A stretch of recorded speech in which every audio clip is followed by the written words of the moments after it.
हाँ जी, नमस्कार साथियों। जैसे कि आपको पता है, कुछ क्वेश्चन मैंने आपको पहले लाइव क्लास में करवा दिए हैं यूट्यूब पर, और अब जो बाकी क्वेश्चन बचते हैं वो मैं आपको रिकॉर्डेड प्रोवाइड करवा देता हूँ। मैं रिकॉर्ड कर देता हूँ ये वीडियो, आप आराम से इसको देख लेना। जैसे भी आपको लगे कि स्पीड पे करनी है या कम स्पीड पे आपको देखनी है।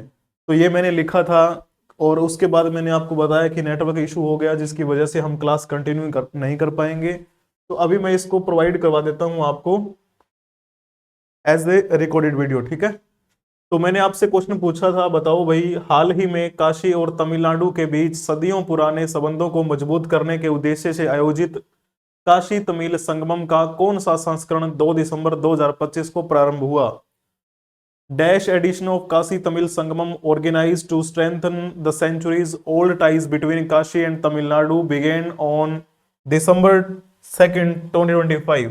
तो आपको लिखना था यहाँ कि चौथा संस्करण अभी हाल ही में शुरू हुआ है 2 दिसंबर को, जो कि आपको ध्यान में रखना है।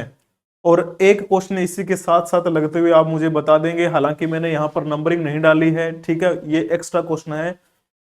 उसी के तहत हाल ही में काशी तमिल संगमम के चौथे संस्करण का उद्घाटन किसने किया? तो अगर आपसे पूछा जाए तो क्या लिखोगे? तो आप यहां पर लिखोगे योगी आदित्यनाथ, जो कि उत्तर प्रदेश के मुख्यमंत्री हैं, और धर्मेंद्र प्रधान, जो कि शिक्षा मंत्री की भूमिका निभा रहे हैं वर्तमान में। अब ये देखो, काशी तमिल संगमम, कुछ फोटोज मैं आपको दिखा देता हूं, और उस समय जब उद्घाटन किया गया उस समय की फोटो है, ये लिखो, लिखा हुआ है उद्घाटन योगी आदित्यनाथ और धर्मेंद्र प्रधान केंद्रीय मंत्री। इसके अलावा और भी वहां पर कई अधिकारीगण जो हैं मौजूद रहे थे। काशी और तमिल यानी जो पुराना ये संगम है, मतलब जो सांस्कृतिक दृष्टिकोण से एक दूसरे को जोड़ने का प्रयास हो रहा है। हम बात करते हैं भारत की। भारत किस प्रकार का देश है? सांस्कृतिक विविधताओं का देश है। और जब चर्चा होती है इसको कैसे जोड़ा जाए, हमारे यहाँ पर आपको पता है खान पान का अलग तरीका है, बोल चाल अगर देखें तो वो डिफरेंट है, संस्कृति हमारी अलग है, और ज्योग्राफिकल रीजन अलग है। तो एक भारत जो है वो सांस्कृतिक रूप से भी विभिन्न है, ज्योग्राफिकल रीजन से भी भिन्न है। तो मतलब हम एक दूसरे से किस प्रकार से कनेक्ट हो पाए, तो एक एक छोटा सा प्रयास है ये काशी तमिल संगमम, जो कि आपको ध्यान में रखना है। कई बार आपसे पूछा जाए तो आप देख सकते हैं। अब यहाँ के जो प्रतिनिधि जो हैं वहां जाते हैं, और वहां वाले यहाँ आते हैं, ठीक है ना। तो वहां के जो लोग हैं वो यहाँ पर आए हुए थे, कुछ महिलाएं जो है ना वो यहाँ पर पहुंची, कुछ झलक आप यहाँ पर देख पा रहे होंगे। अब जब कुछ झलकियां और देख लीजिए साथ में, नेक्स्ट क्वेश्चन की बात करते हैं, तो बताओगे क्या जवाब दोगे आप इसका? हालांकि इससे बाकी जो क्वेश्चन थे मैंने आपको प्रोवाइड करवा दिए हैं। कहां पर प्रोवाइड करवाए हैं? तो आप कह देंगे लाइव क्लास में प्रोवाइड करवा दिए हैं। इसकी पीडीएफ आपको मिल जाएगी, टेलीग्राम चैनल पर जाइएगा, वहां पर आपको मिलेगी। हाल ही में डोपिंग उल्लंघन के कारण किस पूर्व एशियाई खेलों की स्वर्ण पदक विजेता डिस्कस थ्रोअर पर 16 महीने का प्रतिबंध लगाया गया है?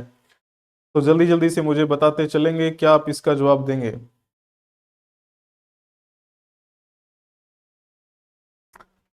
2014 में जो एशियन गेम्स हुए थे ना, उसमें इन्होंने क्या जीता था? गोल्ड मेडल जीता था। उसके बाद में 2018 में इन्होंने ब्रॉन्ज मेडल जीता था, ब्रॉन्ज मेडल। और जब बात करते हैं 2022 के जो गेम्स हुए उसमें भी इन्होंने क्या जीता है? ब्रॉन्ज मेडल जीता है। तो एक बहुत बेहतरीन खिलाड़ी हैं, डिस्कस थ्रोअर हैं। अभी हाल ही में इन पर 16 महीने का प्रतिबंध लगा है। नाम है इनका सीमा पुनिया, ध्यान में रखेंगे आप नाम। विनेश फोगाट के बारे में अभी हाल ही में चर्चा हुई, मैंने आपको करंट अफेयर्स में एक न्यूज भी डाली थी टेलीग्राम चैनल पे, और मैंने कहा कि विनेश फोगाट ने दोबारा से घोषणा की है कि वो ओलंपिक खेल खेलने वाले हैं। तो आपको पता है अभी जो एलए में होने वाले हैं, लॉस एंजल्स में होने वाले हैं आने वाले ओलंपिक खेल, तो उसमें दोबारा से आपको विनेश फोगाट दिखाई देंगी। नीरज चोपड़ा के बारे में आपको पता होगा, ओलंपिक में गोल्ड मेडल जीता था इन्होंने भाला फेंक प्रतियोगिता में। और ये बात कब की है? 2020 की बात है, और 2020 के टोक्यो ओलंपिक में गोल्ड मेडल जीता। और उसके 4 साल बाद यानी 2024 में, कहने का मतलब पिछले साल की बात है, जब ये ओलंपिक खेल पेरिस में हुए थे, तो पेरिस ओलंपिक में दूसरे नंबर पर रहे थे। तो आप ये कह सकते हैं सिल्वर मेडल जीता इन्होंने, नीरज चोपड़ा ने। हरियाणा के पानीपत से बिलोंग करते हैं, खंडरा गांव है वहां पर, आपको ध्यान में रखना है। मनु भाकर के बारे में आपको ध्यान में रखना है। मनु भाकर ने रिकॉर्ड बनाया था पिछले साल, यानी पेरिस ओलंपिक की बात करते हैं 2024 में जो हुआ था। और पेरिस ओलंपिक के बारे में तो आपको जरूर पता होगा, इसमें 2 मेडल जीता, 2 मेडल जीते किसने? मनु भाकर ने। मनु भाकर भी हरियाणा से बिलोंग करती हैं। 2 मेडल दोनों के दोनों ही कौन से थे? वो ब्रॉन्ज मेडल थे। संख्या की दृष्टि से अगर देखा जाए, सिंगल एडिशन में 2 मेडल जीते हों उस खिलाड़ी का नाम बताओ, तो एकमात्र भारतीय खिलाड़ी का नाम लिखना है आपको, मनु भाकर। हालांकि एक 1900 में हुए थे, वो आजादी से पहले की बात है, ठीक है ना, उसके बारे में मैंने आपको डिटेल में बताया हुआ है। हम बात किसके बारे में कर रहे थे? हम बात कर रहे हैं सीमा पुनिया के बारे में, जिन पर प्रतिबंध लगा है 16 महीने का डोपिंग उल्लंघन के कारण। अब डोपिंग से संबंधित 2 संस्थाएं हैं, एक भारतीय स्तर पर है, एक विश्व स्तर पे है। दोनों का नाम कमेंट करके मुझे जल्दी से बता देना आप। हाल ही में उत्तर प्रदेश सरकार ने पीएम कुसुम योजना के तहत किसानों को सोलर पंप पर रिक्त स्थान सब्सिडी देने की घोषणा की है। सरकार 2025-26 में किसानों को रिक्त स्थान सब्सिडी पर 40,521 सोलर पंप देगी। तो ये बहुत अच्छी बात है। जो केंद्र सरकार की योजना चलाई जा रही है ना, उससे 30% ज्यादा ये सब्सिडी दे रहे हैं यूपी सरकार वाले। तो जल्दी से मुझे बताएंगे क्या आप इसके बारे में लिखना चाहेंगे। अगर आपने लिखा होगा यहाँ पे 60%, तो आपने अच्छा जवाब दिया है, बहुत ही बेहतरीन। और इसके लिए लास्ट डेट कब है? लास्ट डेट है कल, यानी 15 दिसंबर कल है। और आज क्या तारीख है? 14 दिसंबर है। तो 15 दिसंबर के दिन तक आप यहाँ पर अप्लाई कर सकते हैं। अगर आप यूपी गवर्नमेंट से बिलोंग करते हैं, यानी यूपी से बिलोंग करते हैं, तो यूपी सरकार आपको देगी सोलर पंप पर 60% सब्सिडी। कौन सी योजना के तहत है ये? पीएम कुसुम योजना के तहत, जो कि आपको ध्यान में रखना है। यूपी में सीएम कौन है? तो योगी आदित्यनाथ की बात करते हैं हम। तो कल तक आप यहाँ पर एप्लीकेशन फॉर्म डाल सकते हैं। तो बहुत बढ़िया है, जल्दी से बातें बताते चलेंगे। हाल ही में किस राज्य सरकार ने प्रतिबंधित आतंकवादी संगठनों से जुड़े कट्टरपंथी और जिहादी साहित्य के प्रकाशन और प्रसार पर रोक लगा दी है? ऐसा कौन सा राज्य है जहां की सरकार ने यह बोला है कि आतंकवादी संगठन जिन्हें हम घोषित कर चुके हैं उनसे संबंधित कोई भी पत्रिका, कोई प्रकाशन यहां पर नहीं छपने वाला? तो असम सरकार ने ऐसा बोला है। तो असम में कौन है सीएम? हेमंत बिस्वा शर्मा का नाम आपको ध्यान में रखना है। हेमंत बिस्वा शर्मा का नाम आप ध्यान में रखेंगे। क्लियर है ना पॉइंट आपको? चलिए बहुत बढ़िया। केरल में कौन है? तो जल्दी से कमेंट करके मुझे बता देना। केरल में हमारे जो राज्यपाल हैं वो कहां से आए हैं? पहले बिहार के राज्यपाल हुआ करते थे राजेंद्र विश्वनाथ अर्लेकर, उनको भेज दिया गया केरल में। और केरल में हुआ करते थे आरिफ मोहम्मद खान, उनको भेज दिया गया कहां पर? तो उनको बिहार में भेज दिया गया। जब हम बात करते हैं हरियाणा की, तो हरियाणा में कौन है? असीम कुमार घोष, अभी थोड़े ही टाइम पहले बने हैं गवर्नर यहाँ के। और सीएम कौन है? नायब सिंह सैनी की बात करते हैं। गुजरात के सीएम और गवर्नर का नाम कमेंट करके मुझे जल्दी से बता देना। विश्व स्वास्थ्य संगठन WHO ने हाल ही में किस बीमारी के इलाज के लिए GLP-1 दवाओं के दीर्घकालिक उपयोग को सशर्त अनुमति दी है? कुछ शर्तें इन्होंने बताई हैं कि इन शर्तों के अनुसार आप ये दवाओं का उपयोग कर सकते हैं GLP-1 का। तो जल्दी से मुझे बताते चलेंगे क्या आप पॉइंट लिख सकते हैं। अब यहाँ पर मोटापा आपने लिखा होगा, जिसे इंग्लिश में ओबेसिटी के नाम से जाना जाता है। और मोटापे के इलाज के लिए इन्होंने ये किया है। WHO के बारे में तो आपको जरूर पता होगा। WHO की स्थापना कब हुई थी? 7 अप्रैल 1948 को WHO की स्थापना हुई थी। और इस WHO का हेडक्वार्टर वर्तमान में कहां पर बना हुआ है? तो आप कह देंगे सर जी इसका हेडक्वार्टर बना हुआ है जिनेवा में। वो जिनेवा कहां पर है? जिनेवा स्विट्जरलैंड में है। स्विट्जरलैंड क्या है? स्विट्जरलैंड एक यूरोपीय देश है, जहां जिनेवा नाम का बहुत बड़ा प्रसिद्ध शहर है, वहीं पर बना हुआ है WHO का हेडक्वार्टर। विश्व स्तर का हेल्थ से संबंधित ऑर्गेनाइजेशन है ये, वर्ल्ड हेल्थ ऑर्गेनाइजेशन। तो विश्व में जितनी बीमारियां हैं उनसे हम किस प्रकार से निपट सकते हैं, किस प्रकार से हम अपने को स्वस्थ रख सकते हैं, ये सारी गाइडलाइंस ये जारी करती है, ठीक है, वर्ल्ड हेल्थ ऑर्गेनाइजेशन। और इसकी स्थापना के उपलक्ष्य में ही हम कौन सा दिवस मनाते हैं? विश्व स्वास्थ्य दिवस मनाते हैं। और कब मनाते हैं? तो जाहिर सी बात है 7 अप्रैल को मनाते हैं। विश्व स्वास्थ्य दिवस कब मनाया जाता है? तो आपको यहाँ पर पॉइंट ध्यान में रखना है। क्लियर हो जाएगा पॉइंट, कोई दिक्कत नहीं है। अभी जब आप सर्च करेंगे इस पर, इनकी ऑफिशियल वेबसाइट पर, तब आपको ध्यान में आएगा WHO issues global guidelines on the use of GLP-1 medicine in the treating obesity. Obesity का मतलब है मोटापा। तो यहाँ पर थोड़ा सा इन्होंने अपने बारे में कुछ जानकारी दी है, किस प्रकार से ओबिसिटी जो है वो वर्तमान में चैलेंज बन चुका है, मोटापा वर्तमान में बड़ा चैलेंज बन चुका है। आजकल आपने देखा होगा हम खाना पाना अच्छा नहीं खाते हैं, जिसकी वजह से मोटापा भी आता है। आजकल आपने देखा होगा अटैक वगैरह बहुत होते हैं, पता ही नहीं चलते। इंसान अभी थोड़ी देर पहले हंस रहा था, थोड़ी देर बाद में कहते हैं वो तो चला गया, वो यहाँ पर रहा नहीं।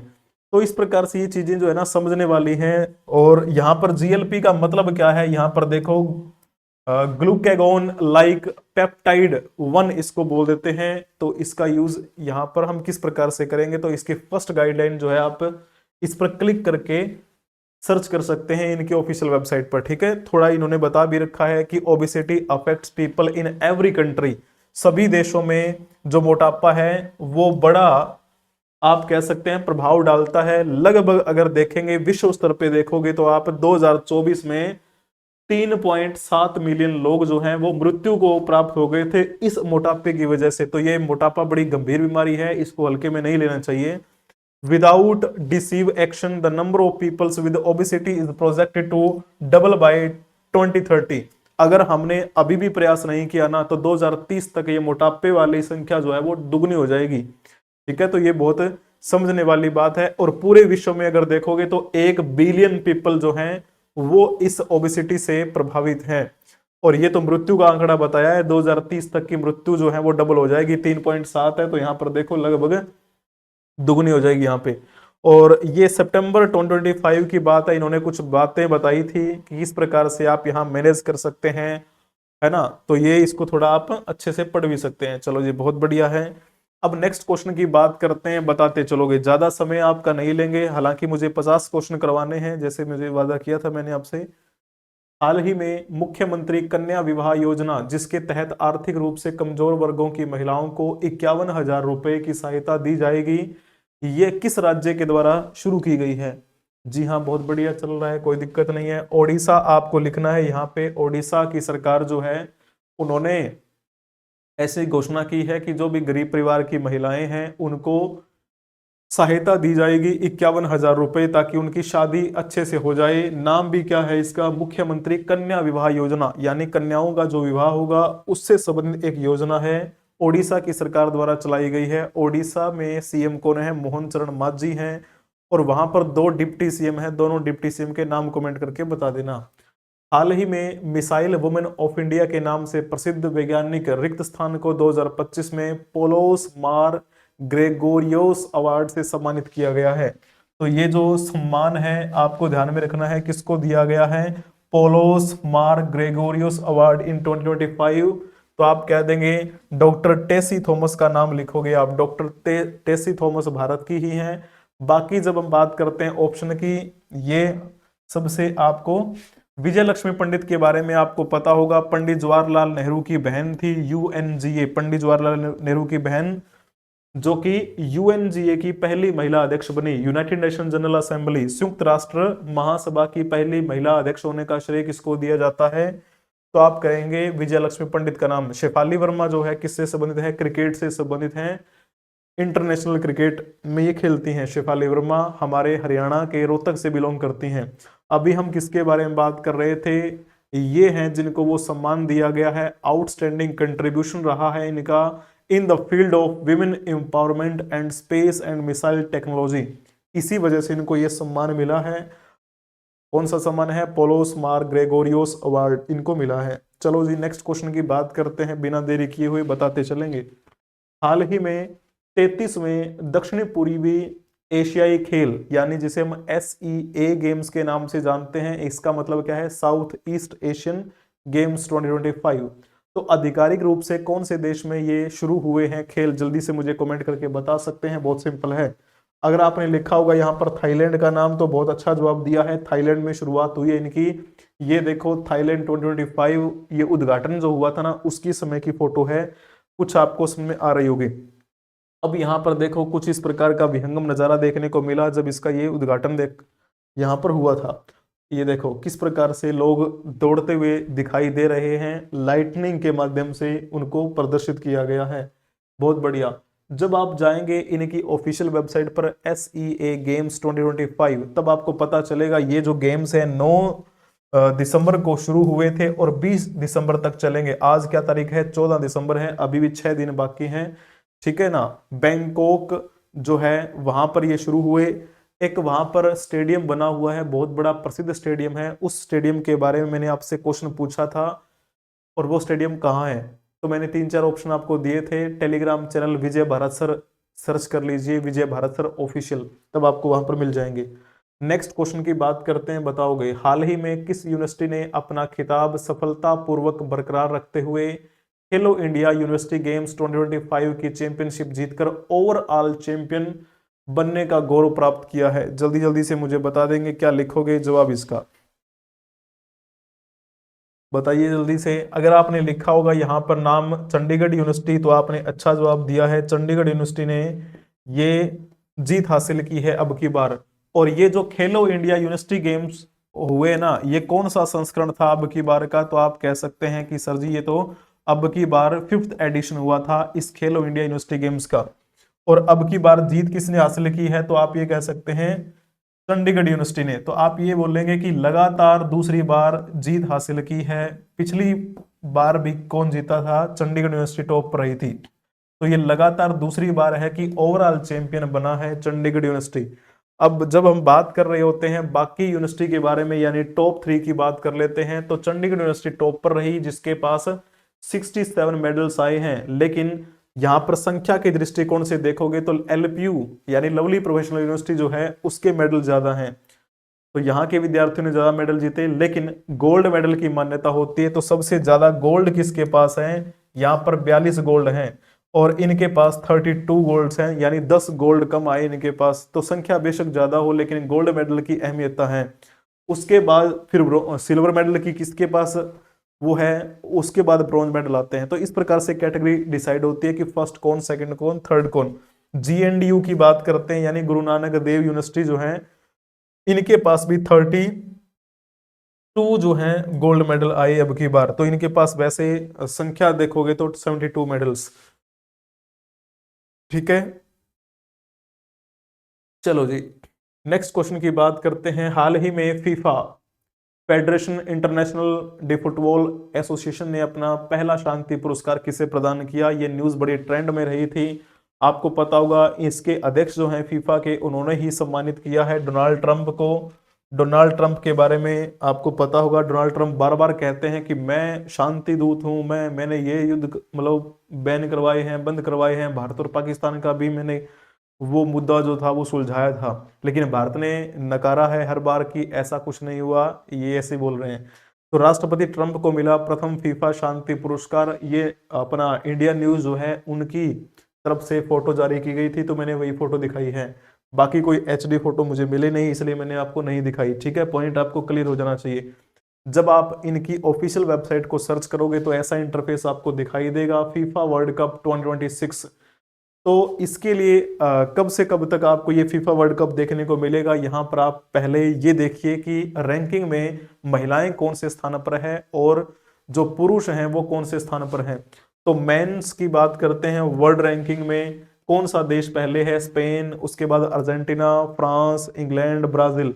महिलाओं की रैंकिंग में देखोगे तो ये स्पेन, USA, जर्मनी, इंग्लैंड और स्वीडन। तो यहाँ पर देखो स्पेन की महिलाएं और स्पेन के जो पुरुष हैं इस फुटबॉल की दुनिया में सबसे आगे हैं, यानी रैंकिंग के तौर पे सबसे टॉप में हैं। तो ये पॉइंट आपको जरूर ध्यान में रखना है। अब थोड़ा सा और आप देखोगे इस फीफा की ऑफिशियल वेबसाइट पर, तो आपको पता चलेगा अपकमिंग इवेंट्स कौन कौन से होने वाले हैं। फीफा वर्ल्ड कप 2026 आने वाला है, और उसके बाद में फीफा वुमेन्स वर्ल्ड कप भी आएगा 2027 में, और ये कहां पर होगा? ब्राजील में होगा।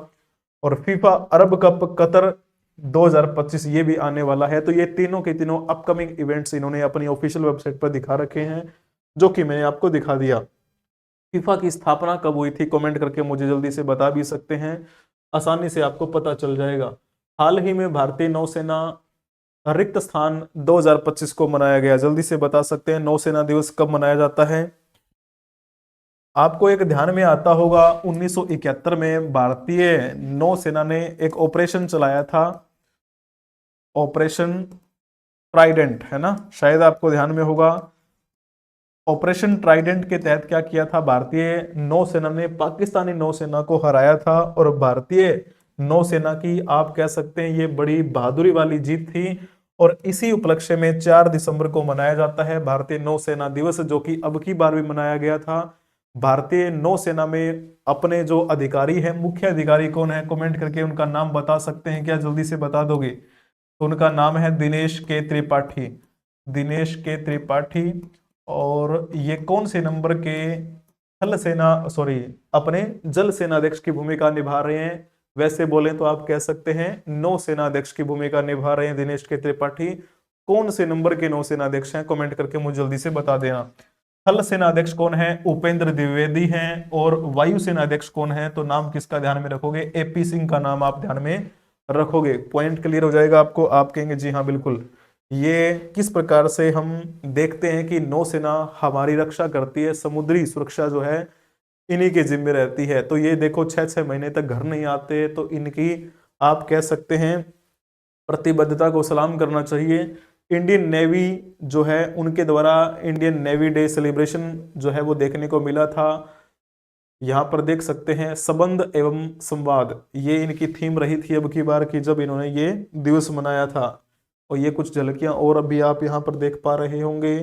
और ये है हमारी नौसेना, तो सैल्यूट है। नेक्स्ट क्वेश्चन की बात करते हैं। हाल ही में भारतीय महिला हॉकी टीम के हेड कोच के पद से किसने इस्तीफा दिया है? आपको पता है ऑप्शन जो ए है वो तो हो नहीं सकता, क्योंकि अमोल मजूमदार कौन है, अभी हमारी भारतीय महिला जो क्रिकेट टीम है ना, महिला क्रिकेट टीम, उन्होंने क्या जीता है, वर्ल्ड कप जीता है, क्रिकेट वर्ल्ड कप जीता है। और उस टीम के कप्तान कौन है, मतलब महिला क्रिकेट टीम जो है ना उसके कप्तान है अमोल मजूमदार। गौतम गंभीर के बारे में तो सभी को पता होगा, ये मेंस क्रिकेट टीम जो है ना उसके हेड कोच हैं, मेंस क्रिकेट टीम के हेड कोच। इन दोनों में से ही कुछ बनता होगा, तो आप कह सकते हैं सर जी इसमें हरेंद्र सिंह का नाम लिखेंगे। हरेंद्र सिंह जो है वो भारतीय महिला हॉकी टीम के हेड कोच थे, और इन्होंने अपने इस्तीफा दे दिया। हालांकि उन्होंने अपना व्यक्तिगत कारण बताया था, लेकिन कुछ समय से इनके खिलाफ शिकायतें मिल रही थी। जो भी महिला खिलाड़ी हैं हॉकी की, उन्होंने कहा कि ये अच्छे नहीं है, मतलब जो भी है शिकायत किसी प्रकार की हो सकती है, तो अभी इन्होंने इस्तीफा दे दिया। नेक्स्ट क्वेश्चन की बात कर सकते हैं। हाल ही में रिक्त स्थान को वर्ष 2026 के लिए अंतरराष्ट्रीय अंतर सरकारी लोकतंत्र, यानी सिंपल समझो, हाल ही में वर्ष 2026 के लिए इंटरनेशनल आइडिया का अध्यक्ष किसे चुना गया है? इंटरनेशनल आइडिया के बारे में मैंने आपसे कम से कम 3 क्वेश्चन पूछे हैं अलग अलग डायमेंशन में, और वो इसके बारे में आपको तमाम जानकारी मिल गई है टेलीग्राम चैनल पे, विजय भारत सर ऑफिशियल वाले पे, ठीक है ना। तो भारत को अध्यक्ष बनाया गया है 2026 के लिए। अभी 2025 की बात करते हैं, तो कौन सा देश यहाँ अध्यक्ष की भूमिका निभा रहा था? तो स्विट्जरलैंड की जगह पर अब भारत आ गया है, क्योंकि 2025 में अध्यक्ष कौन था, स्विट्जरलैंड था। अंतरराष्ट्रीय अंतर सरकारी लोकतंत्र और निर्वाचन सहायता संस्थान इसका नाम है, लेकिन इंग्लिश में आपको ज्यादा ध्यान में रहेगा इसका नाम इंटरनेशनल आइडिया। इंटरनेशनल का मतलब इंटरनेशनल, आई का मतलब यहां पर इंस्टीट्यूट है, institute for democracy and electoral assistance, ये इसका नाम है। अभी इसके अध्यक्ष बने हैं कौन, भारत को बनाया गया है। और भारत में अगर देखा जाए तो वर्तमान में चीफ इलेक्शन कमिश्नर की भूमिका कौन निभा रहे हैं, तो आपको नाम ध्यान में आएगा ज्ञानेश कुमार का। हमारे भारत में हमारा जो संविधान है उस संविधान का एक आर्टिकल है, वो आर्टिकल कौन सा है, आर्टिकल 324। ये कहता है आर्टिकल 324 कि हमारे भारत का एक क्या होगा, भारतीय निर्वाचन आयोग होगा। चीफ इलेक्शन कमीशन की बात करते हैं, सीईसी होगा ना, चीफ इलेक्शन कमीशन। अब इसमें हमारे यहां पर कौन है मुख्य अधिकारी, तो ज्ञानेश कुमार का नाम लिखोगे। वैसे 3 अधिकारी होते हैं, जिनमें से एक अधिकारी ज्ञानेश कुमार हो गए, और दोनों अधिकारी जो हैं, एक का नाम है Sukhvinder Singh Sukhu, sorry sorry sorry वो तो सीएम है ना वहां के, एक है हमारे डॉक्टर, कमेंट करके नाम बता देना उनको, वो हमारे आईएएस अधिकारी हैं 1989 बैच के। थोड़ा हिंट देता हूं, ये भी 1989 बैच के अधिकारी हैं, वो भी सुखविंदर सिंह नाम है उनका, डॉक्टर सुखविंदर सिंह। और दूसरे कौन हैं? दूसरे हमारे जोशी साहब हैं, जो कि हरियाणा में अपने मुख्य सचिव हुआ करते थे, लेकिन हरियाणा के मुख्य सचिव से उनको हटाकर यहाँ लाया गया, ईसी बनाया गया उनको। और वहां मुख्य सचिव किसको बना दिया गया? तो अपने एक आजकल जो ट्रेंड में रहते हैं, बड़ी न्यूज आपने सुनी होगी उनके बारे में। तो सिंपल आपको ध्यान में रखना है कि दो ईसी होते हैं हमारे, एक सीईसी चीफ इलेक्शन कमिश्नर होता है, ठीक है ना। तो ये आपको पॉइंट ध्यान में रखना है। भारतीय निर्वाचन आयोग, Indian election commission, IEC sorry, ठीक है, इसको ध्यान में रखना है। चलो बहुत बढ़िया। अब जब ध्यान में आती है, ये देखो कुछ इस प्रकार से इनकी फोटोज आपने देखी होंगी। और लोकतंत्र की दृष्टि से देखोगे तो पूरे विश्व में सबसे बड़ा लोकतंत्र हमारे भारत का माना जाता है। संविधान देखोगे तो पूरे भारत में सबसे बड़ा संविधान किसका? भारत का। अब इस भारत को अंतरराष्ट्रीय स्तर की जो संस्था है इंटरनेशनल आइडिया, उसका अध्यक्ष बनाया गया है। तो एक विश्वास है भारत पे कि चलो भाई, लोकतांत्रिक दृष्टिकोण से अच्छा प्रयास कर सकता है Bharat. Centre for research on energy and clean air, जिसे हम CREA के नाम से जानते हैं, इन्होंने अभी हाल ही में एक रिपोर्ट सौंपी है। और नवंबर 2025 का सबसे प्रदूषित शहर जो बताया इन्होंने, गाजियाबाद को बताया। गाजियाबाद सबसे प्रदूषित शहर रहा पिछले महीने का, यानी नवंबर 2025 का, अकॉर्डिंग टू CREA। CREA का मतलब क्या है आप आसानी से इसे पढ़ सकते हैं, centre for research on energy and clean air. Ghaziabad कहां पर है? यूपी में है। प्रयागराज के बारे में तो सभी जानते हैं, प्रयागराज जो कभी इलाहाबाद के नाम से जाना जाता रहा है, अब उसे हम प्रयागराज के नाम से जानते हैं। रोहतक जो है, रोहतक कहां पर है? हरियाणा में है। और इसी रोहतक से बिलोंग करती हैं शेफाली वर्मा, जिनके बारे में हम जानते हैं। इंदौर मध्य प्रदेश का बड़ा स्वच्छ शहर माना जाता है। अभी हम बात कर रहे थे किसके बारे में? CREA के बारे में, जिन्होंने बताया कि नवंबर 2025 में सबसे प्रदूषित शहर कौन सा रहा? गाजियाबाद रहा। अब यहां पर देखोगे तो इनकी ऑफिशियल वेबसाइट पर इन्होंने कुछ बातें बता रखी हैं कि we are an independent research organisation, यानी ये एक NGO है। और इनका फोकस्ड कहां रहता है? Focused on revealing the trends, causes and health impacts as well as the solution to air pollution. जो भी प्रदूषण होता है, प्रदूषण की वजह से जो ट्रेंड रहता है, जो उसके कारण है, उन कारणों को रिवील करना इनका काम है। हेल्थ इंपैक्ट्स यानी स्वास्थ्य पर क्या प्रभाव पड़ते हैं, उनको रिवील करना इनका काम है। और हम किस प्रकार से इनका सॉल्यूशन देख सकते हैं, वो भी इनका एक काम है। तो health harming pollutants from burning fossil fuels are responsible for at least 3 million air pollution death per year. पर साल अगर देखोगे ना, हर साल में 3 मिलियन लोग जो हैं इसी एयर पोल्यूशन की वजह से मृत्यु को प्राप्त होते हैं। तो इन्होंने एक अच्छी इस पर रिसर्च की हुई है। और ये साइंटिफिक डाटा का यूज करते हैं। We use scientific data, research and evidence to support the efforts of government, companies and campaigning organisation world wide in their efforts to move towards clean energy. हम वैसे बात करते हैं कि हमें क्लीन एनर्जी की तरफ जाना है, स्वच्छ ऊर्जा की तरफ देखना है ना, सतत विकास की बात करते हैं हम। तो सतत विकास के लिए ये प्रयास भी करते हैं, तो अच्छी बात है। अब इसकी बात करते हैं तो इसके को फाउंडर और हमारे डायरेक्टर की भूमिका में कौन है? शिवालिंगम, इनका नाम है नंदीकेश शिवालिंगम, इसके डायरेक्टर हैं जिसकी हम बात कर रहे थे CREA के। और इसमें लीड एनालिस्ट कौन है? और को फाउंडर की भूमिका में भी है ये लोरी मेलवीटा, ये भी इसके को फाउंडर हैं। तो 2 लोग इसके को फाउंडर आपको यहाँ पर दिखाई दे रहे होंगे। बाकी पूरी लिस्ट आपको इसमें दिखाई दे जाएगी इनकी ऑफिशियल वेबसाइट पर। नेक्स्ट क्वेश्चन की बात करते हैं।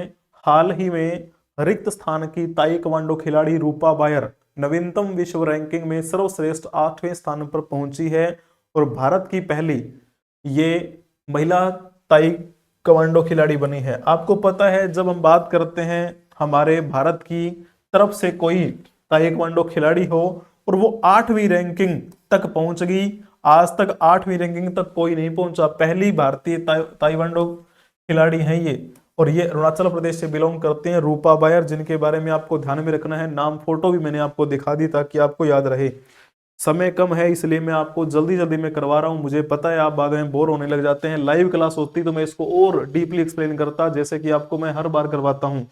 लेकिन थोड़ा सा इंटरनेट का इशू होने की वजह से मैं आपको ये रिकॉर्डेड दे रहा हूं, ठीक है ना। हाल ही में रिक्त स्थान ने नई दिल्ली में दिव्यांगजनों के सशक्तिकरण में अनुकरणीय प्रयासों के लिए व्यक्तियों और संस्थाओं को राष्ट्रीय पुरस्कार प्रदान किए हैं। तो राष्ट्रपति द्रौपदी मुर्मू के द्वारा ये प्रदान किए गए हैं। तो आप जल्दी से इसके बारे में बता भी सकते हैं। राष्ट्रपति द्रौपदी मुर्मू महिला के तौर पे दूसरी महिला राष्ट्रपति हैं। पहली महिला राष्ट्रपति होने का श्रेय किसको दिया जाता है? प्रतिभा देवी सिंह पाटिल को दिया जाता है। और ये वैसे अगर देखा जाए तो 15वीं राष्ट्रपति हैं जिनके बारे में आपको पता होना चाहिए। ये कब की बात है? ये 9 दिसंबर 2025 की बात है जब ये सम्मान उनको दिया गया था, दिव्यांगजनों को, ठीक है ना। नई दिल्ली विज्ञान भवन में ये कार्यक्रम हुआ था। जिन्होंने भी बेहतरीन प्रदर्शन किया उनको ये सम्मान दिया गया है। थोड़ा सा आप ध्यान में रखेंगे। सॉरी, 3 दिसंबर आपको ध्यान में रखना है, 9 नहीं, 3 दिसंबर को ये सम्मान दिया गया।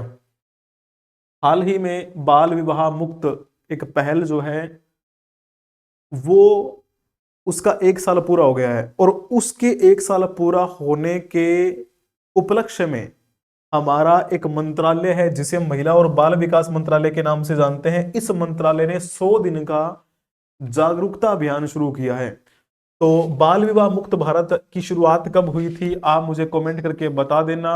और अब इसके 1 साल पूरे होने के उपलक्ष्य में 100 दिन का गहन जागरूकता अभियान चलाया गया कि भाई 100 दिन का ये जागरूकता अभियान है। 100 दिन हम लोगों को जागरूक करेंगे कि हमें क्या करना चाहिए, बाल विवाह से दूरी मनानी चाहिए।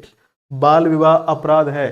ये देखो किस प्रकार से आपने देखा होगा, ये मुझे अच्छी फोटो लगी, ये राजस्थान पुलिस वालों ने लगा रखी थी जो कि अच्छी थी, इसलिए मैंने ये फोटो उठाई है। तो यहाँ पर देखो, उड़ान भरने की उम्र में बंधन क्यों।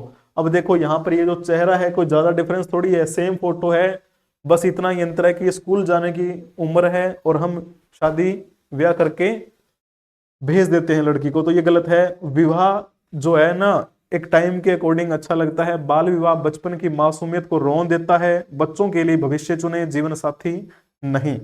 तो जीवन साथी तो समय के अनुसार मिल जाता है। बाल विवाह प्रतिषेध अधिनियम 2006 के अनुसार बाल विवाह कानून अपराध है। ये पॉइंट ध्यान में रखना, बहुत अच्छा पॉइंट है। बाल विवाह प्रतिषेध अधिनियम 2006 के अनुसार ये क्या है? अपराध है। बाल विवाह मुक्त भारत जो हम एक टारगेट लेके चले हैं कि हमारे भारत में ऐसा कोई क्षेत्र ना हो जहां पर बाल विवाह होता हो, है ना। ऐसा कोई नहीं होना चाहिए, कोई भी जगह नहीं होनी चाहिए। हम हर जगह जागरूकता अभियान फैलाएंगे, जागरूकता अभियान चलाएंगे। ऐसी सोच के साथ हमारी सरकार जो है काम कर रही है। हाल ही में ऑक्सफोर्ड यूनिवर्सिटी प्रेस ने वर्ष 2025 के लिए किस शब्द को वर्ड ऑफ द ईयर चुना है? Word of the year 2025। इसके बारे में मैंने आपसे क्वेश्चन पूछा था, टेलीग्राम चैनल पे भी पूछा था और आपको मैंने व्हाट्सएप पे भी पूछा था। तो रेज रैगबैट इसको बोल देते हैं, यानी एक ऐसा कंटेंट सोशल मीडिया पे डाला जाता है जो कि हेटफुल कंटेंट हो, जो जानबूझकर कंट्रोवर्सी पैदा करता हो। कंट्रोवर्सी पैदा करने का मकसद ये होता है कि लोग सर्च करते हैं उस व्यक्ति को कि ऐसा कैसे हो गया।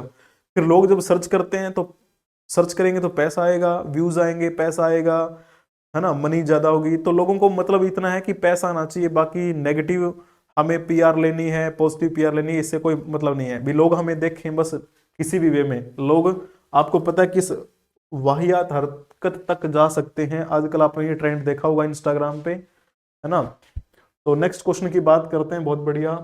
हाल ही में राष्ट्रपति श्रीमती द्रौपदी मुर्मू ने नई दिल्ली में 2023 और 2024 के लिए राष्ट्रीय हस्तशिल्प और शिल्प गुरु पुरस्कार रिक्त स्थान को प्रदान किए। तो आपको ये पता होगा 3 लोगों को पुरस्कार दिया है, जिसमें एक महिला है और 2 पुरुष हैं। दोनों पुरुष मुसलमान हैं और महिला है। आप उन तीनों के नाम मुझे कमेंट करके बताओगे, क्योंकि मैंने आपसे अलग अलग डायमेंशन में क्वेश्चन पूछा हुआ ये, है ना। तो टेलीग्राम चैनल पे मुझे उम्मीद है आप अच्छे तरीके से बता पाएंगे। कौन सी तारीख को इन्होंने लिखा था? ये 9 दिसंबर मंगलवार का दिन था जब ये विज्ञान भवन में हैंडक्राफ्ट अवार्ड सेरेमनी हुई थी, जिसके बारे में आपको पता होगा। 9 दिसंबर आपको यहाँ पर मेंशन कर देना है, अगर आपने लिखा होगा तो बहुत बढ़िया। 3 लोग हैं, तीनों का नाम बता दो। ये महिला है वो जिनको सम्मानित किया गया है। ये कौन है? ये गजेंद्र सिंह शेखावत है ना। कौन से मंत्री हैं? पर्यटन मंत्री हैं क्या ये? जल्दी से, या संस्कृति मंत्री हैं या कपड़ा मंत्री हैं? कौन है ये? कमेंट करके बता दो जल्दी से इनके बारे में भी। और ये है वो व्यक्ति, एक व्यक्ति, उनकी फोटो इन्होंने अपने ऑफिशियल एक्स हैंडल पे डाली नहीं थी, इसलिए मैंने लगा दी, मतलब सिंगल ही लगाई है मैं।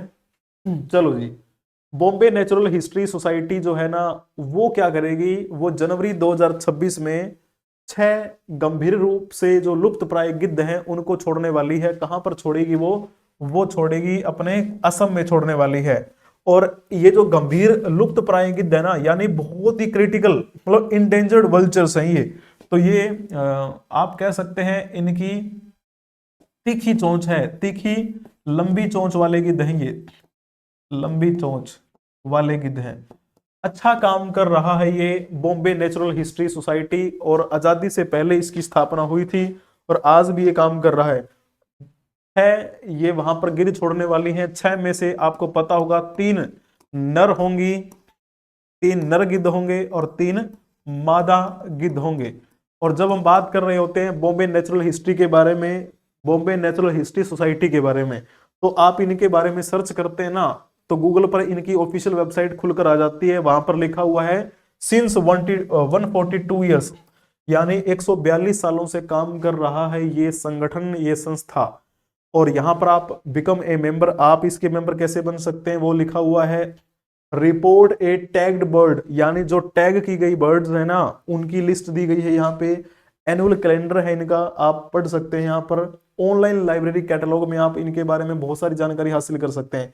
कुछ टेंडर निकलते हैं वो भी आप चेक करेंगे। क्लाइमेट चेंज एंड हिमालयाज, ये इनकी क्या है, अभी इन्होंने इस प्रकार से लिखा हुआ उसे।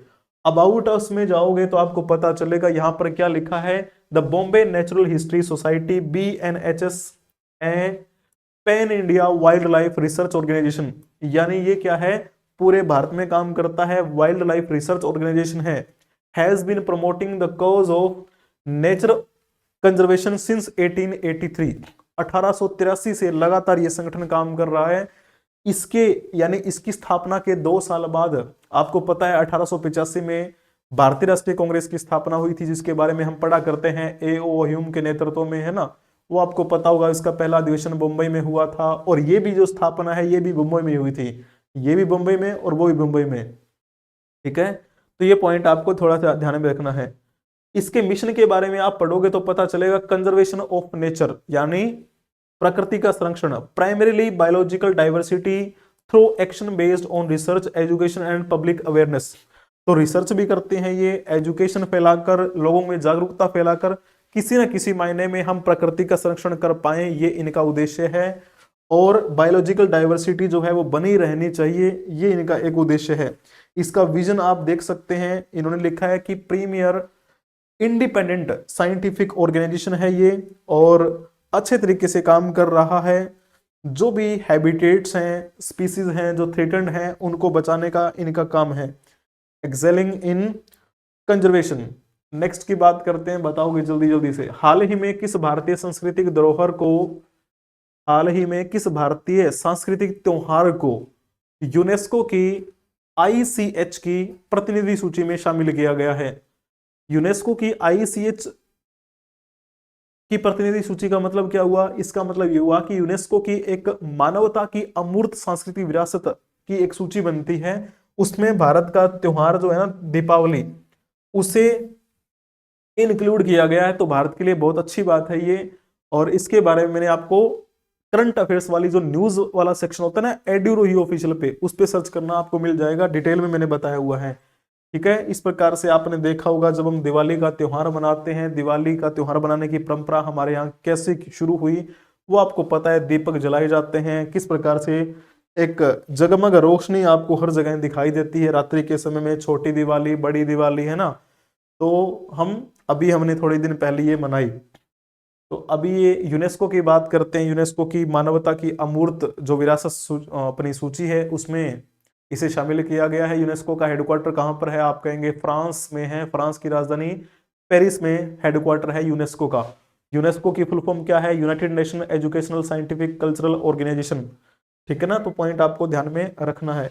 इसके बारे में आपको पता होना चाहिए, हाल ही में केंद्रीय वित्त मंत्री निर्मला सीतारमण ने लोकसभा में केंद्रीय उत्पाद शुल्क संशोधन विधेयक 2025 पेश किया था। और यह विधेयक किसमें संशोधन करने से संबंधित है, तो आयकर अधिनियम 1961 जो है ना, उसमें इसमें अमेंडमेंट हो जाएगा अगर ये पारित हो जाता है। तो आपको पता है लोकसभा जिसे लोगों का सदन कह देते हैं। और राज्यसभा की बात करते हैं तो राज्यों की परिषद उसको बोल देते हैं, लोकसभा को लोअर हाउस कहते हैं, राज्यसभा को अपर हाउस बोल देते हैं। तो पॉइंट आपको समझ में आना चाहिए। अब कहेंगे जी हाँ, निर्मला सीतारमण के बारे में आप ये बता सकते हैं कि कौन सी बार ये वित्त मंत्री बनी हुई है। सबसे ज्यादा बार वित्त मंत्री बनने का यानी वित्त मंत्री के रूप में शपथ लेने का रिकॉर्ड किसके नाम है? क्या ये उनका रिकॉर्ड तोड़ सकती है क्या? यहाँ पर फोटो देख सकते हैं, ये है लोकसभा, जो अभी हमारी नई बिल्डिंग बनी है उसमें लोकसभा का सदन ये ऐसा दिखता है, आपको पता होगा। और लोकसभा के जो अध्यक्ष हैं वो यहाँ पर बैठते हैं। लोकसभा के अध्यक्ष वर्तमान में कौन है? तो आप कह देंगे हमारे ओम बिरला हैं। और कौन सी लोकसभा चल रही है वर्तमान में? 18वीं लोकसभा चल रही है। 17वीं लोकसभा चल रही थी, उस समय अध्यक्ष भी ओम बिरला थे, 18वीं लोकसभा के अध्यक्ष भी ओम बिरला ही हैं। तो आप ये कह सकते हैं लगातार दूसरी बार ओम बिरला अध्यक्ष बने हुए हैं इसके लोकसभा के। हाल ही में रिक्त स्थान के दिग्गज टेनिस स्टार निकोला पिएंत्रागेली का 92 वर्ष की आयु में निधन हो गया। और डेविस कप के बारे में आपको पता होगा। डेविस कप किससे संबंधित है? तो सबसे पहले आपको पता होना चाहिए टेनिस खिलाड़ी से, टेनिस से संबंधित है डेविस कप। ये बहुत बार क्वेश्चन नॉर्मल पूछा जाता है स्टैटिक टाइप में, है ना, कि डेनिस कप का संबंध किससे है। तो डेनिस कप के इतिहास में प्रमुख रिकॉर्ड धारकों में से एक रहे थे और ये इटली के थे। तो ये पॉइंट आपको बिल्कुल पता होना चाहिए, निकोला पिएंत्रागेली। अब यहाँ पर थोड़ा सा सर्च करोगे इनके बारे में तो आपको पता चलेगा, इटालियन टेनिस प्लेयर रहे हैं ये। 11 सितंबर 1933 को जन्म हुआ, 1 दिसंबर 2025 को इटली के रोम में इनकी क्या हो गई? मृत्यु हो गई। तो ये पॉइंट आपको ध्यान में रखना है, ट्यूनीशिया में इनका जन्म हुआ था। नेक्स्ट क्वेश्चन की बात करते हैं, बताते चलोगे। हाल ही में महिलाओं की सुरक्षा को सुदृढ़ करने के उद्देश्य से अभया ब्रिगेड के गठन की घोषणा किस राज्य की पुलिस द्वारा की गई है? अभया ब्रिगेड जो है वो किस राज्य की पुलिस ने शुरू की है ताकि महिलाओं की सुरक्षा जो है वो सुदृढ़ की जा सके? तो बिहार के बारे में आपको पता होना चाहिए, बिहार पुलिस ने ऐसा किया है। बिहार के सीएम कौन है? तो मैंने अभी बताया कि उनको विश्व पटल का एक संगठन है जिसने सम्मानित किया है कि इनके सीएम के तौर पे 10वें बार मतलब शपथ लेने की उपलब्धि है इनकी, है ना। तो नीतीश कुमार यहाँ के सीएम है, 10वीं बार सीएम बने हुए हैं। हाल ही में मानवाधिकार दिवस रिक्त स्थान 2025 को मनाया गया। कौन सी तारीख को मनाया जाता है मानवाधिकार दिवस? कमेंट करके जल्दी से बता सकते हैं। क्यों मनाया जाता है? लोगों को अपने यानी मानव होने के अधिकारों के बारे में जागरूक करना, यही उद्देश्य है इस दिवस का। हर साल 10 दिसंबर को मनाया जाता है, अब की बार भी 10 दिसंबर गई है तो 10 दिसंबर को यह दिवस मनाया गया। यहां पर इसी से संबंधित एक क्वेश्चन पूछता हूं, लेकिन वहां पर मैं नंबरिंग नहीं डालूंगा। आपके मन में यह नहीं आना चाहिए कि सर जी तो नंबरिंग बढ़ा रहे हैं। मैंने वादा किया था 50 क्वेश्चन करवाने होते हैं, आपको 50 क्वेश्चन करवाऊंगा। लाइव नहीं हो पाई क्योंकि करंट अफेयर्स की क्लास में जो आपका इशू हो गया था इंटरनेट का ना, इस वजह से। तो ह्यूमन राइट्स डे जो है वो 10 दिसंबर को मनाया जाता है। आप यहाँ पर इनकी ऑफिशियल वेबसाइट पर देख पाएंगे कुछ ऐसा। 2025 की थीम क्या रही थी? Human rights our everyday essentials. तो इसके बारे में थोड़ा और आप डीप तरीके से पढ़ सकते हैं। मानव होने के नाते हमारे क्या अधिकार हैं, उन अधिकारों से हमें रूबरू होना चाहिए, उन अधिकारों को हमें मतलब लेना चाहिए। तो ये पॉइंट आपको बिल्कुल पता होना चाहिए। कोई भी आपके हक की कमाई छीनता है तो उसका विरोध जरूर करना चाहिए। तो ये आप ध्यान में रखेंगे, इसके बारे में पॉइंट क्लियर हो जाएगा। तो कुछ इवेंट्स यहाँ इन्होंने बता रखे हैं कि कहाँ कहाँ कैसे कैसे इवेंट्स हुए हैं। तो अगर पूछा जाए आपसे कि बताओ भाई मानवाधिकार दिवस 2025 की थीम क्या थी, यहाँ पर नंबरिंग नहीं डाली है, इसका मतलब ये नहीं है कि नंबर, है ना, मतलब बस मैं पूछ रहा हूँ आपसे कि इसका बताओ। तो option A will be right answer for this question. तो नेक्स्ट क्वेश्चन की बात करते हैं, 39 नंबर का क्वेश्चन बताओगे। भारत और रिक्त स्थान के बीच वार्षिक द्विपक्षीय संयुक्त सैन्य अभ्यास एक्कुवेरिन का 14वां संस्करण हाल ही में केरल के तिरुवनंतपुरम में आयोजित करवाया जा रहा है। तो जल्दी से बताएंगे, एक्कुवेरिन नाम का जो सैन्य अभ्यास होता है कौन कौन से देशों के बीच में होता है? ये सिंपल आपसे क्वेश्चन पूछा जा सकता है, बहुत बार पूछा भी गया है। तो आपको पता होना चाहिए मालदीव और भारत के बीच में होता है ये द्विपक्षीय संयुक्त सैन्य अभ्यास। और कब तक चलेगा आपको पता चलेगा, ये अभी 14th एडिशन है इसका, ठीक है ना। 2 तारीख को शुरू हुआ था, 15 तारीख तक चलेगा, कल तक चलेगा, इसका मतलब ये है ना। तो यहां पर आप देख पा रहे होंगे ये हमारा भारत का राष्ट्रीय ध्वज है और ये किसका है, हमारी सेना का। यहां पर देखोगे तो आपको पता चलेगा ये मालदीव का है। अब भारत और मालदीव की जो सेना है आपस में अभ्यास करती हैं, ताकि कई बार ऐसा होता है ना कि प्रैक्टिस होती रहे, और जैसे कुछ मुद्दे होते हैं जो राष्ट्रीय सुरक्षा के लिए जरूरी होते हैं, तो उन पर भी हम एक दूसरे का सहयोग करेंगे। इस प्रकार की कुछ गुफ्तगू उनके बीच में होती है, कुछ निर्णय होते हैं, कुछ समझौते होते हैं। तो कहां पर है वो मालदीव आपको दिखाई दे रहा, ये हमारा प्यारा भारत, ये रहा मालदीव। ये जो रेड डॉटेड आपको दिखाई दे रहे हैं ना, श्रीलंका के आपको बगल में दिखाई देगा साउथ में, और साउथ कौन से में, साउथ वेस्ट में आपको दिखाई देता है ये। तो थोड़ा सा मैं इस एरिया को जूम करके आपको दिखाता हूं तो पता चलेगा, ये रहा मालदीव। इस मालदीव की कैपिटल क्या है, मालदीव की कैपिटल है माले, जो आपको ब्लैक डॉट में दिखाई दे रहा है माले। ये कुछ कुछ ऐसा आपको दिखाई देगा मालदीव। अब जब चर्चा होती है मालदीव का नेशनल फ्लैग कैसा दिखता है, मैं ये स्लाइड आपके लिए स्पेशली इसलिए लाता हूं ताकि आपको ये नेशनल फ्लैग जो है ना वो याद हो जाए, और ये भी पता चल जाए कि वहां की मुद्रा कौन सी है और वहां की कैपिटल कौन सी है। तो यहाँ की कैपिटल कौन सी है, मालदीव की राजधानी माले है, रुपया यहाँ पर मुद्रा चलती है। स्पेशली मेंशन करना है आपको यहाँ पर क्या, मालदीवियन रुपया। जिस प्रकार इंडिया में क्या चलता है, इंडियन रुपया, इंडियन रुपया, यहाँ पर मालदीवियन रुपया।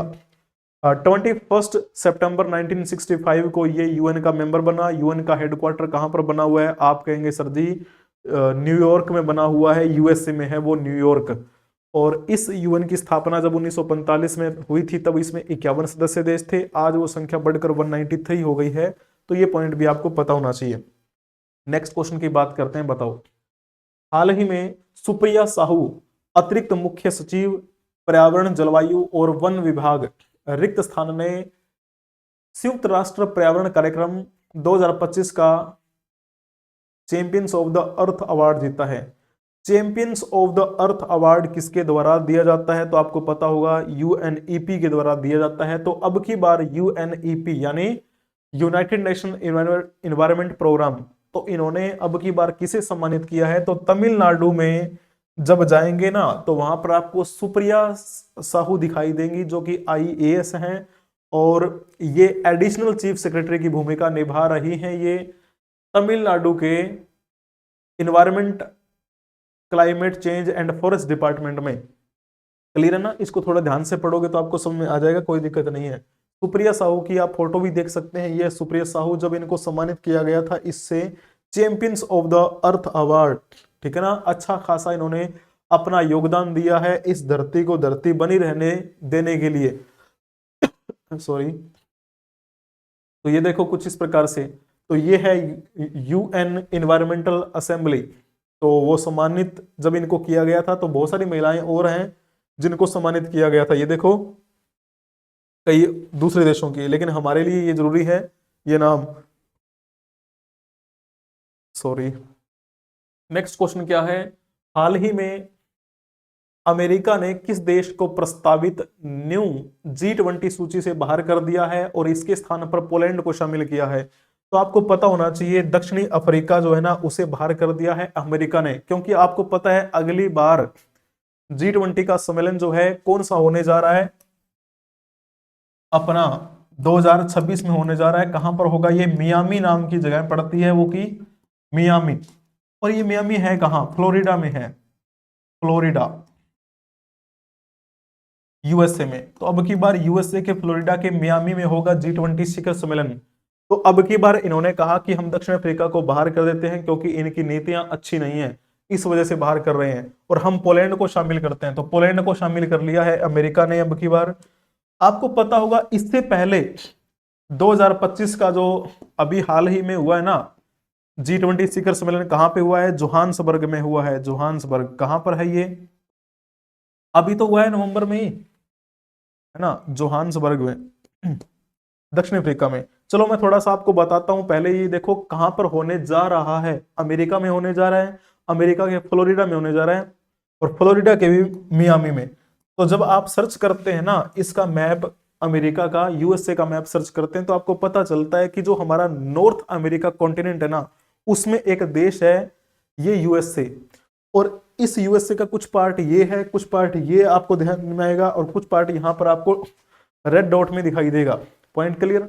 ये तो इनका मेनलैंड एरिया होगा, ये इनका वाटर बॉडी के साथ लगता हुआ एरिया होगा। यहाँ पर क्या है, बेरिंग सी आपको दिखाई देता है। यहाँ पर ये कनाडा है, कनाडा के पास में हडसन की खाड़ी।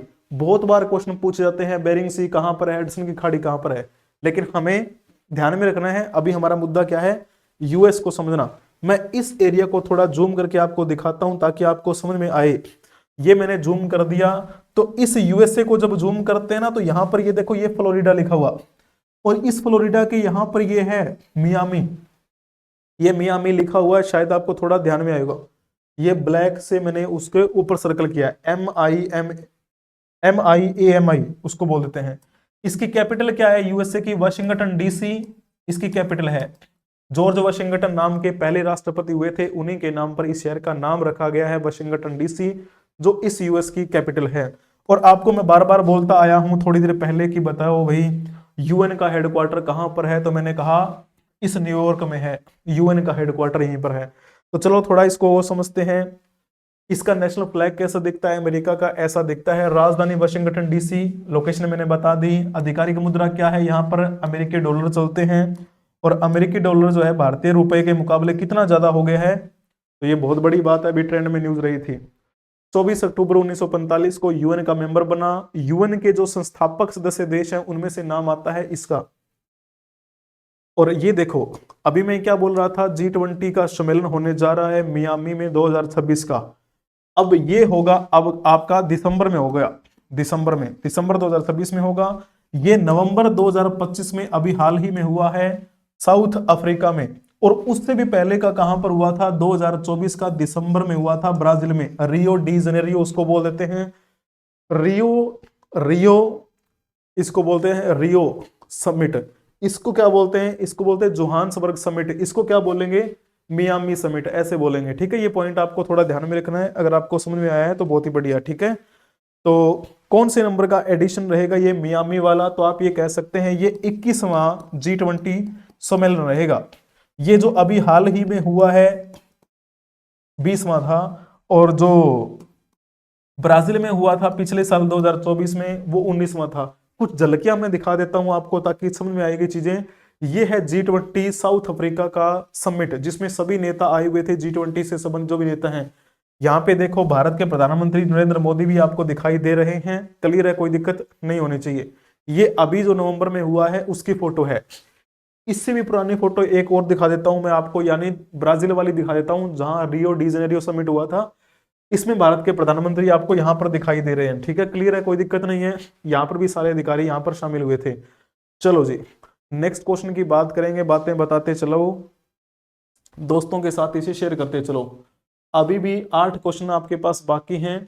हाल ही में भारतीय तटरक्षक बल आईसीजी और फिलीपींस के तटरक्षक बल पीसीजी ने 2023 में हस्ताक्षरित मेमोरेंडम ऑफ अंडरस्टैंडिंग के प्रावधानों के अनुसार अभी पहली वार्षिक द्विपक्षीय बैठक आयोजित की है।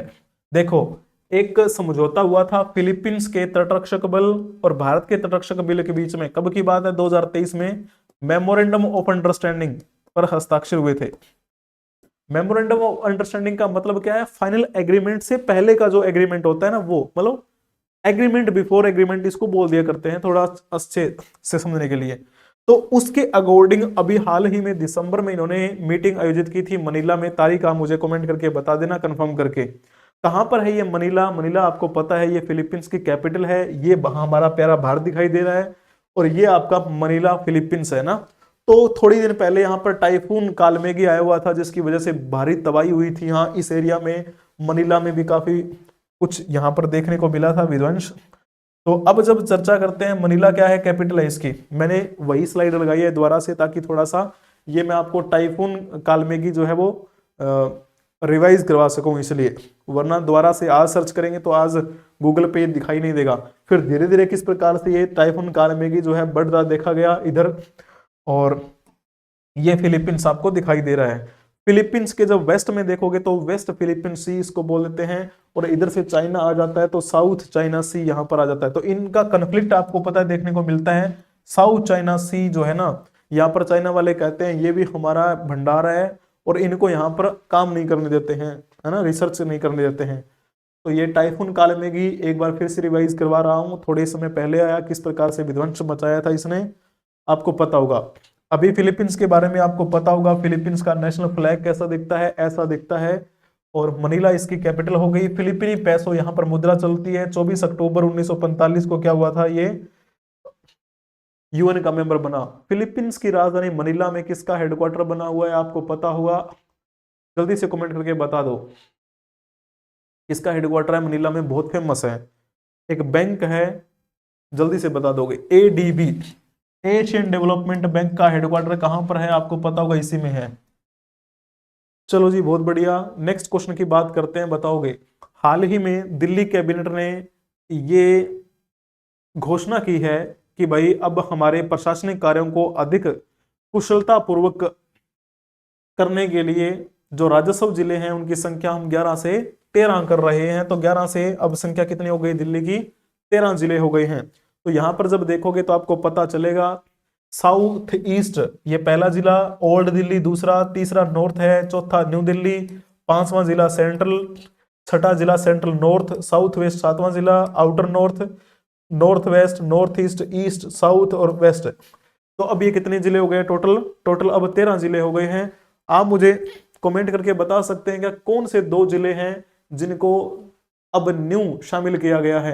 यहां पर देखो, यहां पर इन्होंने लिखा भी है, 10 दिसंबर को रेवेन्यू डिपार्टमेंट के द्वारा ये जारी किया गया था, प्रेस रिलीज किया गया। तो इन्होंने कहा कि अब हम प्रपोजल जो था ना उसको रिकॉग्नाइज कर रहे हैं कि अब हमारे जिले जो हैं, रेवेन्यू डिस्ट्रिक्ट जो हैं वो 13 होंगे। That will be fully coterminous with the 12 MCD zones, NDMC and Delhi cantonment board, ठीक है जी। और बाकी इन जिलों के आगे सब डिवीजन है, तहसील है, वो आप यहाँ पर पढ़ सकते हैं। और इसके बारे में मैंने आपको जानकारी दी थी जब हमारे यहाँ दिल्ली में नई नई सरकार बनी थी, यानी रेखा गुप्ता यहाँ की सीएम बनी। रेखा गुप्ता दिल्ली की 9वें नंबर की सीएम है, महिला के तौर पे देखा जाए चौथी महिला सीएम है। और बीजेपी की महिला सीएम के तौर पे देखा जाए तो दूसरी महिला बीजेपी की सीएम है, ठीक है ना। नॉर्मल पूछा जाए तो चौथी महिला सीएम, फोर्थ महिला सीएम, मैंने डिटेल में आपको करवाया हुआ है एक एक पॉइंट। हाल ही में national rifle association of India NRAI की जनरल असेंबली मीटिंग में किसे निर्विरोध चुना गया है, जल्दी से बताएंगे, बहुत बढ़िया। कलिकेश नारायण सिंह देव का नाम लिखना है आपको। इनको अभी हाल ही में निर्विरोध अध्यक्ष चुना गया है। इनसे पहले हुआ करते थे रणइंदर सिंह, रणइंदर सिंह का स्थान लिया इन्होंने। और आपको पता होगा के सुल्तान सिंह जो है ना वो NRAI में महासचिव की भूमिका निभा रहे हैं। ये पॉइंट भी आपको थोड़ा ध्यान में रखना चाहिए, क्लियर है, कोई दिक्कत नहीं होनी चाहिए। जब आप national rifle association of India की ऑफिशियल वेबसाइट पर जाएंगे तो आपको पता चलेगा, ये देखो इन्होंने लिख रखा है कि the national rifle association of India is affiliated to international shooting sport federation, Asian shooting confederation, Commonwealth shooting federation, South Asian shooting confederation and Indian Olympic association.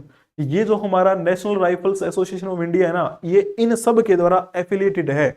यानी हमारे भारत के जो खिलाड़ी हैं जो राइफल मतलब वाला गेम खेलते हैं तो वो इंटरनेशनल लेवल पे जाते हैं खेलने के लिए। कोई ओलंपिक में जाता है तो ओलंपिक वालों ने इनको मंजूरी दे रखी है।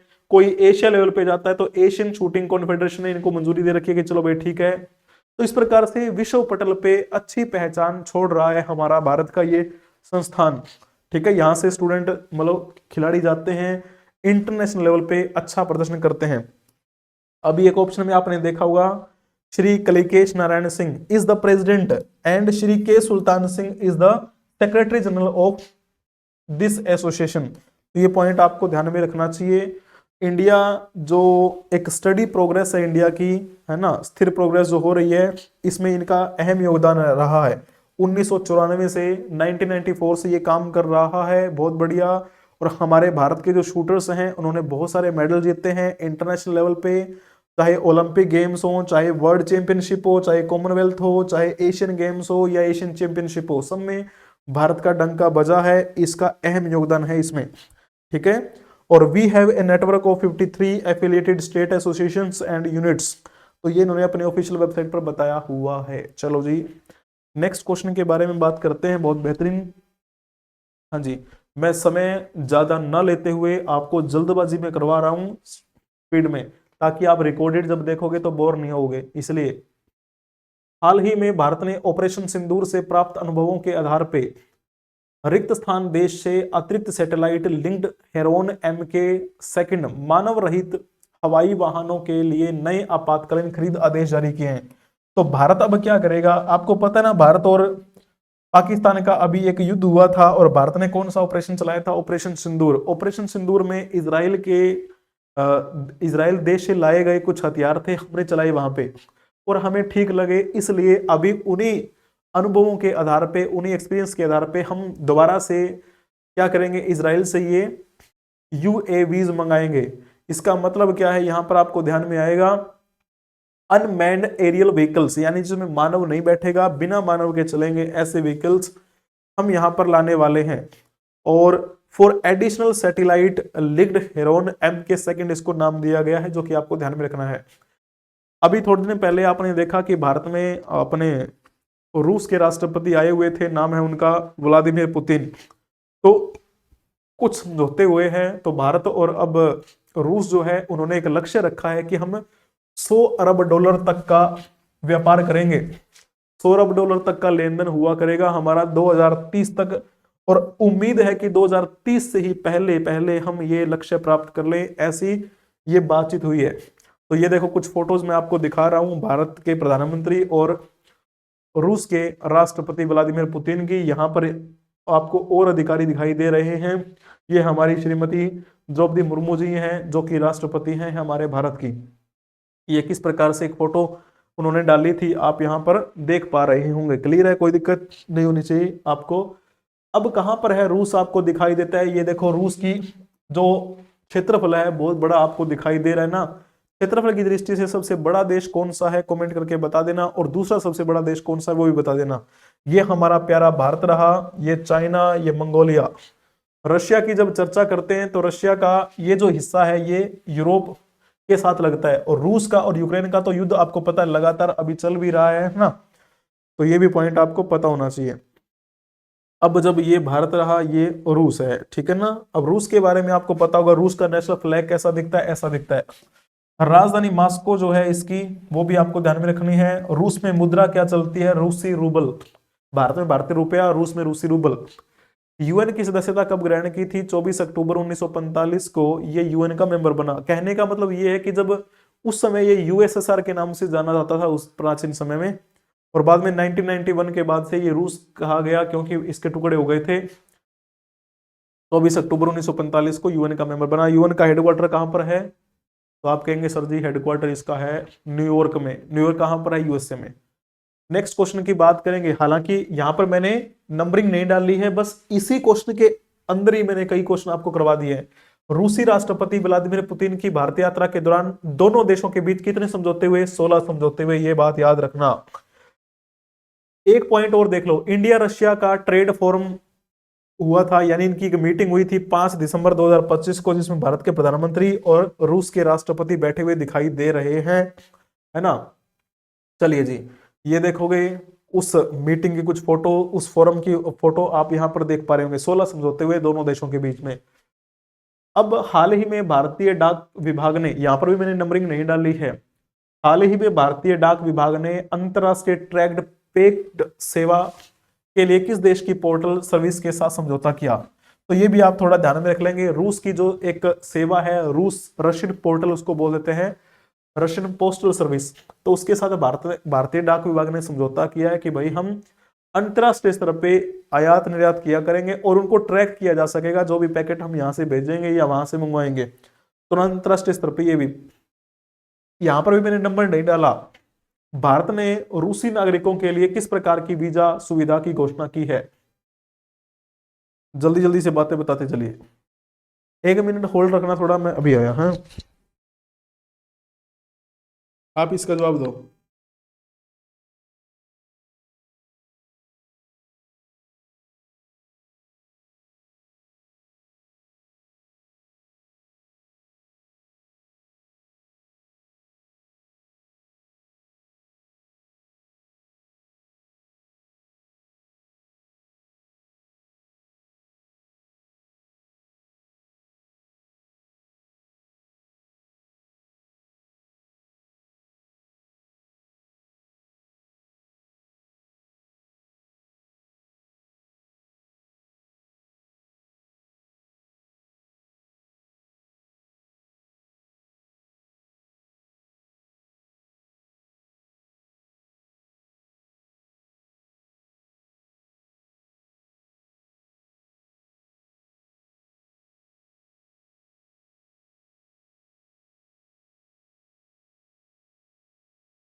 हाँ जी, अभी मेरी आवाज आ रही होगी बीच में, थोड़ा सा क्षमा चाहते हैं आपसे। भारत ने रूसी नागरिकों के लिए किस प्रकार की वीजा सुविधा की घोषणा की है? तो आप यहां पर लिखेंगे 30 दिवसीय मुफ्त ई पर्यटक वीजा। ठीक है ना, ये आपको पॉइंट ध्यान में रखना है। ई टूरिस्ट वीजा जो है उन्होंने शुरू किया है, 30 दिन का रहेगा ये। तो रूस के बारे में मैंने एक ही क्वेश्चन के अंदर कई सारे क्वेश्चन आपसे पूछ लिए हैं, तो थोड़ा सा आपको पता चल गया कि वैसे। हाँ जी, अभी आया है नेक्स्ट क्वेश्चन, अभी मैंने नंबरिंग डाली है। कई क्वेश्चन मैंने आपसे पूछे 46 नंबर के अंतर्गत ही पूछे, अलग से नहीं पूछे। अपना जो मुख्य उद्देश्य है वो नंबरिंग बढ़ाना नहीं है कि क्वेश्चन इतने करवा दिए, बस समझाना है। नागपुर यूनिवर्सिटी के 102 साल के इतिहास में, जब से यूनिवर्सिटी बनी है तब से लेकर अब तक ऐसा हुआ नहीं था कि कोई महिला वाइस चांसलर बनी हो। ये पहली बार है कि महिला कोई वाइस चांसलर बनी है, यानी कुलपति बनी है। नाम क्या उनका? मनाली मकरंद क्षीरसागर उनका नाम लिख देना। बेंगलुरु वेंकट रमैया नागरत्ना के बारे में आपको पता होगा, इनको हम शॉर्ट फॉर्म में किसके नाम से जानते हैं? बीवी नागरत्ना के नाम से जानते हैं, जो कि सुप्रीम कोर्ट में जज की भूमिका निभा रही हैं। सुजाता चतुर्वेदी के बारे में आपको पता होगा, ये यूपीएससी बोर्ड जो हमारा है ना, यूपीएससी बोर्ड में एक मेंबर की भूमिका निभा रही हैं, जिनकी अभी थोड़े ही टाइम पहले 2-3 महीने हुए होंगे, इनकी अभी यहां पर नियुक्ति हुई थी। अब थोड़ा सा जब आप ऑफिशियल वेबसाइट पर जाएंगे इस नागपुर यूनिवर्सिटी की, तो आपको पता चलेगा यहां पर ये जो आचार्य देवव्रत हैं वो ऑनेबल चांसलर की भूमिका निभा रहे हैं। और यहां पर जब देखोगे आप, मनाली मकरंद क्षीरसागर जो है ऑनेबल वाइस चांसलर की भूमिका निभा रही हैं। एक पॉइंट हमेशा ध्यान में रखना, यूनिवर्सिटी का चांसलर वो होता है जो उस राज्य का राज्यपाल होता है। इसका मतलब यहाँ इस महाराष्ट्र में है नागपुर, तो उसमें राज्यपाल कौन है? आचार्य देवव्रत। क्योंकि इस महाराष्ट्र के जो राज्यपाल थे वो थे अपने कौन? अपने सीपी राधाकृष्णन। उनको उपराष्ट्रपति बना दिया गया। उपराष्ट्रपति बनते ही उन्होंने वो पद छोड़ दिया, गवर्नर वाला। तो एक बार के लिए जो गुजरात के हमारे गवर्नर थे उनको बोला गया कि एक बार आप उसका काम संभाल लीजिए, जब वहां नए राज्यपाल आ जाएंगे तब आप अपना गुजरात वाला ही देख लेना। तो ये पॉइंट आपको पता होगा। तो वर्तमान में वहां पर गवर्नर की भूमिका कौन निभा रहे हैं? यही निभा रहे हैं आचार्य देवव्रत। इसी वजह से चांसलर हैं। किसी भी यूनिवर्सिटी का चांसलर हो, जैसे हरियाणा की बात करते हैं तो गुरु जम्बेश्वर यूनिवर्सिटी है, उसके गवर्नर कौन है? यानी उसके आप चांसलर की बात करेंगे तो कौन होंगे? तो हरियाणा के गवर्नर होंगे। हरियाणा के वर्तमान गवर्नर कौन है? अपने घोष साहब हैं, तो वो निभाएंगे यहाँ पर। तो ऐसा होता है। तो पॉइंट आपको पता होना चाहिए, किसी भी राज्य में कोई भी यूनिवर्सिटी हो तो उस यूनिवर्सिटी का चांसलर वो होता है जो उस राज्य का राज्यपाल होता है। ये आप फोटो देख पा रहे होंगे। और ये देखो किस प्रकार से संत तुकोजी महाराज नागपुर विश्वविद्यालय है ना, वहां पर फोटो कुछ देखने को मिली ऐसी। तो नेक्स्ट क्वेश्चन की बात करते हैं, बताओगे। हाल ही में केंद्रीय सहकारिता मंत्री अमित शाह ने सहकारी बैंकों के आधुनिकीकरण के लिए कौन कौन से मोबाइल एप्लीकेशन लॉन्च किए हैं? तो 2 एप्लीकेशन लॉन्च किए इन्होंने, और इनका मुख्य उद्देश्य है कि डिजिटलाइजेशन जो है ना उसमें हमें अच्छा रिस्पॉन्स देखने को मिल रहा है, तो हम इनको भी क्या करेंगे? डिजिटली रूप से जो है वो कनेक्ट कर देंगे। तो सहकार डीजी पे और सहकार डीजी लोन, नाम से पता चल रहा है डीजी पे, यानी पैसों का लेन देन जो है ना वो कैसा हो? डिजिटली हो। और डीजी लोन यानी ऋण ले लेना। अगर आप ऋण लेना चाहते हैं तो डिजिटली आप ऋण ले सकते हैं और ऋण की अदायगी भी कर सकते हैं। तो इस प्रकार से ये जो हमारे हैं इन्होंने ये किया है। ठीक है, पॉइंट आपको पता होगा। अमित शाह जो कि क्या है?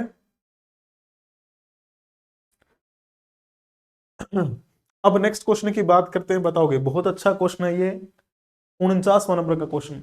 भारतीय सेना और मलेशिया की सेना जो है ना उनके बीच में संयुक्त सैन्य अभ्यास होता है, उसका नाम है हरिमो शक्ति। हरिमो शक्ति का कौन सा संस्करण अभी हाल ही में आयोजित करवाया जा रहा है? राजस्थान के महाजन फील्ड फायरिंग रेंज में 5 दिसंबर को शुरू हुआ था, 18 दिसंबर तक चलेगा। आपको बताना है उसका कौन सा एडिशन चल रहा है। अभी मैंने भारत और मालदीव के बीच में जो संयुक्त सैन्य अभ्यास है ना उसका नाम बताया था, कमेंट करके बताओ क्या नाम बताया था, थोड़ी देर पहले एक्सप्लेन किया है ना। तो अभी इनका 5वां संस्करण चल रहा है भारत और मलेशिया की सेना के बीच में। और ये 5 दिसंबर से 18 दिसंबर तक चलेगा, 4 दिन बाकी हैं, आज 14 दिसंबर है। Point clear. इसके अलावा जब बात करते हैं, हाल ही में भारत सरकार के दूरसंचार विभाग ने नए स्मार्टफोन में कौन सी सुरक्षा ऐप को प्री इंस्टॉल करना अनिवार्य किया था, लेकिन अब वो निर्णय वापस ले लिया, क्योंकि बहुत सारा विरोध हुआ इस बात का कि सरकार जो है वो ध्यान रखना चाहती है कंटेंट पर कि कौन सा व्यक्ति क्या कर रहा है अपने मोबाइल में।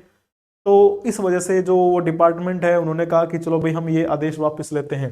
तो संचार साथी एप्लीकेशन जो है इसके बारे में बोला था कि जो भी स्मार्टफोन है उसमें प्री इंस्टॉलमेंट इसकी होनी चाहिए। कहने का मतलब ये है कि जब आप मोबाइल नया खरीदेंगे तो आपके मोबाइल में ये एप्लीकेशन मिलेगी, ऐसी इन्होंने व्यवस्था करने की कोशिश की थी, लेकिन एप्पल ने तो स्पष्ट मना कर दिया था कि हम ऐसे नहीं कर सकते, संचार साथी ऐप हम नहीं देंगे, प्री इंस्टॉल नहीं करेंगे, कोई करना चाहे तो कर ले बाद में मोबाइल खरीद के। तो इसका विरोध होने के बाद ये आदेश वापस ले लिया गया सरकार के द्वारा। संचार साथी एप्लीकेशन की कुछ ऐसी आपने देखी होगी, ये द हिंदू के द्वारा लिखी गई फोटो है, द हिंदू, ठीक है ना।